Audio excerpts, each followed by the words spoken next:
Hello friends, स्वागत है आपका एग्जाम रिवेंज में। हमने कल सिंधु घाटी सभ्यता की जो इंडिया में जो मोस्ट साइट्स थी उनके बारे में पढ़ा था। अब इसके आगे आज हम देखते हैं। तो चलिए फिर आज हम सबसे पहले देखते हैं कालीबंगा। और कालीबंगा कहाँ पे स्थित है? वो राजस्थान के हनुमानगढ़ जिले में घग्गर नदी के किनारे स्थित है। फिर इसके पहले जो इसकी जो खोज करता थे, इस साइट को खोज करता कौन थे? तो वो थे अमलानंद घोष। अमलानंद घोष के द्वारा इस साइट की खोज की गई। और कब की गई? तो वो की गई 1952 में। अब खोज तो इसकी अमलानंद घोष ने की, तो और फिर इसका उत्खनन किसके द्वारा किया गया? इसका उत्खनन किया गया बीबी लाल व बीके थापर द्वारा 1961 से 69 के मध्य।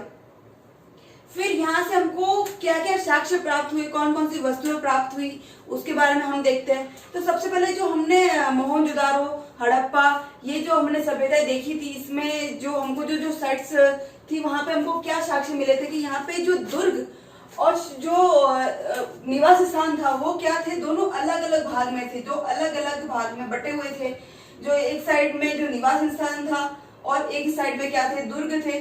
तो वैसे ही यहाँ पे भी इसी प्रकार से यहाँ से साक्ष्य मिले हैं कि जो दुर्ग स्थान है और जो निवास स्थान है वो दोनों अलग अलग प्राचीर से घिरे हुए हैं। ठीक है। फिर यहाँ से हमको हल के द्वारा खेत जुते होने के साक्ष्य हमको प्राप्त हुए हैं। फिर और हमको साक्ष्य प्राप्त हुए कि वहां से जो खेत थे उन एक ही खेत में एक साथ में दो दो फसल उगाने के साक्ष्य हमको प्राप्त हुए। और दोनों फसल हमको गेहूं और जौ ये दोनों फसलें हमको एक साथ में उसको उगाए जाने के हमको वहां से साक्ष्य प्राप्त हुए हैं। फिर हमको वहां से अलंकृत ईंटें प्राप्त हुई है, जो मतलब ईंटों के ऊपर क्या बनी हुई? डिजाइन बनी हुई है।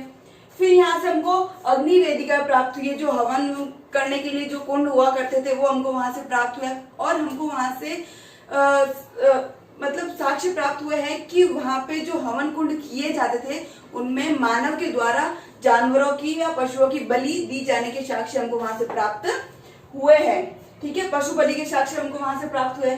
फिर हमको वहां से तांबे के औजारों में हमको हथियार और मूर्तियां हमको वहां से प्राप्त हुई है। जो मूर्तियां बनी हुई है, जो किससे बनी हुई है? तांबे की बनी हुई मूर्तियां, तांबे के बने हुए हथियार और तांबे के बने हुए और भी औजार हमको वहां से प्राप्त हुए हैं। फिर वहां से हमको मोहरे प्राप्त हुई और मोहरों के ऊपर वृषभ व अन्य पशुओं के चित्र बने हुए हैं। जो मोहरे प्राप्त हुई है उनके ऊपर क्या बने हुए हैं? वृषभ और अन्य जो भी पशु हैं उनके क्या बने हुए? चित्र बने हुए हैं।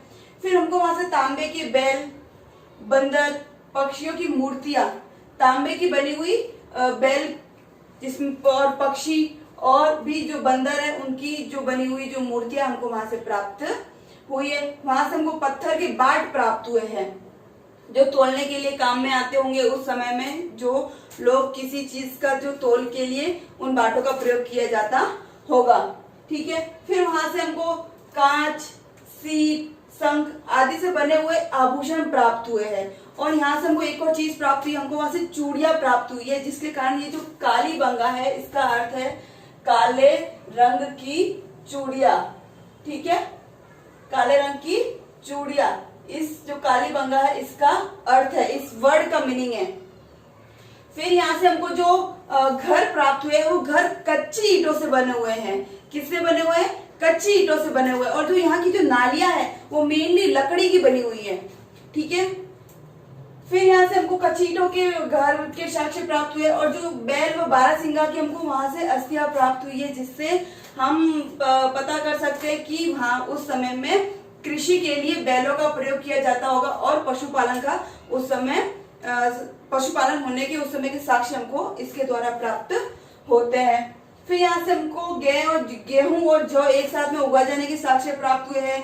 जो और यहाँ से हमको सैंधव संस्कृति के साक्ष्य, सैंधव संस्कृति मतलब सिंधु घाटी सभ्यता से भी पहले की एक संस्कृति थी, उस संस्कृति को वहां पे होने के वहां से हमको साक्ष्य प्राप्त हुए हैं। फिर वहां से हमको भूकंप के अवशेष प्राप्त हुए हैं।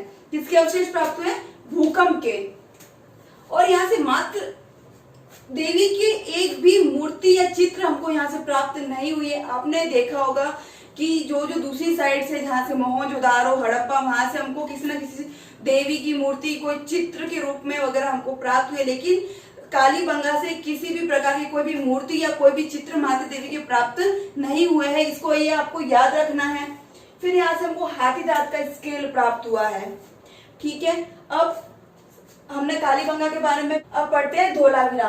अब धोलावीरा कहाँ स्थित है? तो धोलावीरा गुजरात में स्थित है, कारगिल द्वीप पर मनहर व मानसरोवर के मध्य ये साइट स्थित है। इसके जो खोज करता थे वो कौन थे? तो वो खोज करता थे जेपी जोशी। और कब की गई? तो 1967 से 68 के मध्य इसकी खोज की गई और दोबारा इस खोज को वापस प्रारंभ किया गया। इसका उत्खनन दोबारा प्रारंभ किया।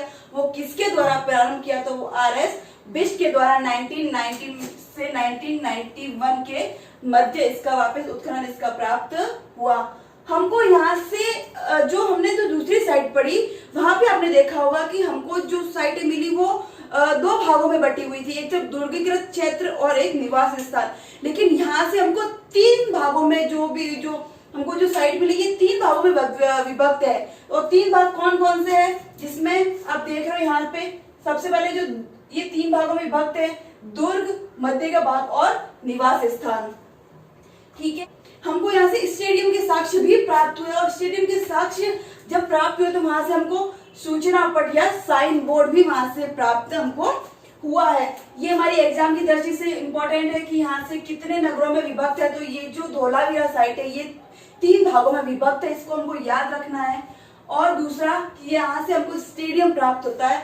और जब हमने लास्ट टाइम पढ़ा था कि जो राखी गढ़ी है वो सबसे बड़ा नगर है भारत का, सिंधु घाटी सभ्यता का। लेकिन जब हम यहाँ से जो स्टेडियम प्राप्त हुआ है, अगर इस दुर्ग में इस मध्य भाग और निवास स्थान इन तीनों जो ये क्षेत्र है जो हमको प्राप्त हुआ, अगर इसमें हम स्टेडियम को भी मिला ले तो ये भारत का सबसे बड़ा सिंधु घाटी सभ्यता का क्षेत्र हो जाता है। ठीक है, इसमें आपको दोनों किसी भी बुक्स में आपको दोनों कई अलग बताया जा सकता है कि किसी में राखी गढ़ी को सबसे बड़ा भारत का सिंधु घाटी सभ्यता का स्थल माना गया है और कहीं पे आपको बताया जा सकता है कि धोलावीरा भारत की सबसे बड़ी सिंधु घाटी सभ्यता का स्थल है। लेकिन आपको याद रखना है कि जब अगर इसमें हम स्टेडियम को भी, धोलावीरा में स्टेडियम को भी हम शामिल कर लेते हैं तो ये भारत का सिंधु घाटी सभ्यता का सबसे बड़ा स्थल बन जाता है। लेकिन अगर इसको हम शामिल नहीं करते हैं तो फिर राखी गढ़ी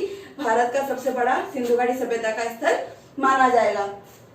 फिर यहाँ से हमको नेवले की बनी हुई पत्थर की मूर्ति प्राप्त हुई है, जो हमारे लिए इतनी इंपॉर्टेंट नहीं है, लेकिन एक बार हमको इसको ध्यान में रखना है। और यहाँ से हमको जलाशयों के प्रमाण प्राप्त हुए। जलाशयों में जैसे कि नहरें, कुएं और भी जो बांधे हैं वो हमको प्राप्त हुए। और वो कितने जलाशय? कम से कम 16 जलाशय हमको वहां से प्राप्त हुए हैं। ठीक है, फिर आगे हम देखते हैं सुत कोतरा। सुत कोतरा कहाँ पे स्थित है? तो ये कच्छ गुजरात में स्थित है। इसका उत्खनन किसने द्वारा किया गया? तो जगपति जोशी के द्वारा किया गया। और कब किया गया? 1964 में। यहाँ पे हमको ध्यान रखना है कि यहाँ से हमको घोड़े की हड्डियां प्राप्त हुई और घोड़े की हड्डियां या घोड़े के साक्ष्य हमको और कहाँ से प्राप्त हुए? तो हमने पहले जो हमने पाकिस्तान की जो साइट पढ़ी थी मोहनजोदाड़ो और सुत कोतरा और सुत का गेडोर से हमको ये तीन जगह है जहां से हमको घोड़े होने के साक्ष्य प्राप्त हुए हैं। तो ये आपको याद रखना है कि घोड़े होने के साक्ष्य हमको तीन जगहों से प्राप्त हुए हैं। एक बार फिर से देख लेते हैं कि कहाँ से हमको क्या क्या जो हमारे लिए इम्पोर्टेंट है वो। तो कालीबंगा का कहाँ स्थित है? तो हनुमानगढ़ जिले में घग्गर नदी के किनारे स्थित है। इसकी जो खोज करता है वो अमलानंद घोष है, जो 1952 में इसकी खोज की गई। यहाँ से हमको जो दुर्ग व निचला क्षेत्र हमको जो शहर प्राप्त हुआ वो दो अलग अलग प्राचीरों से क्या है? घिरा हुआ है। यहाँ से हमको जुटे हुए खेतों के साक्ष्य प्राप्त हुए हैं। हमको यहाँ से अलंकृत ईंटें प्राप्त हुई है। हमको यहाँ से पत्थर के बाट प्राप्त हुए हैं। और भी हमको यहाँ से अग्निवेदी का मानव यज्ञ में पशुओं की बलि हो देने के साक्ष्य प्राप्त हुए हैं। फिर यहाँ से हमको गेहूं व जौ को एक साथ में उगाए जाने के साक्ष्य प्राप्त हुए हैं। हमको सैंधव संस्कृति के साक्ष्य प्राप्त हुए हैं। तो ये हमारी जो एग्जाम की दृष्टि से जो पॉइंट इंपॉर्टेंट है उनको याद रखना है और दूसरे के बारे में भी आपको जानकारी होनी चाहिए। फिर हमको धोलावीरा से हमको यहाँ से स्टेडियम प्राप्त हुआ है और जो हमको जो पूरा जो ये क्षेत्र है ये क्षेत्र कितने भागों में विभक्त है? तो ये क्षेत्र 3 भागों में विभक्त है। दुर्गीकृत क्षेत्र, मध्य का भाग और निवास स्थान। यहाँ से हमको स्टेडियम भी यहाँ से हमको प्राप्त हुआ है और हमको यहाँ से स्टेडियम के साथ साथ सूचना पट या फिर साइन बोर्ड, ठीक है, इसके बारे में भी हमको यहाँ से साक्ष्य प्राप्त हुए हैं, हमको यहाँ से जलाशयों के साक्ष्य प्राप्त हुए हैं। फिर सूतकोत्रा में हमको ध्यान रखना है कि यहाँ से हमको घोड़े होने के साक्ष्य प्राप्त होते हैं। ठीक है फ्रेंड्स, हमने जो जो इंडिया की और जो पाकिस्तान की सिंधु घाटी सभ्यता से रिलेटेड एग्जाम की दृष्टि से जो जो मोस्ट साइट थी उनको हमने पढ़ लिया। अब इसके बाद हम आगे से इसकी आगे की जानकारी आपको कल की वीडियो में मिलेगी। तो चलिए फिर, अगर आपको हमारा ये वीडियो पसंद आया हो तो प्लीज लाइक और शेयर जरूर करें। धन्यवाद।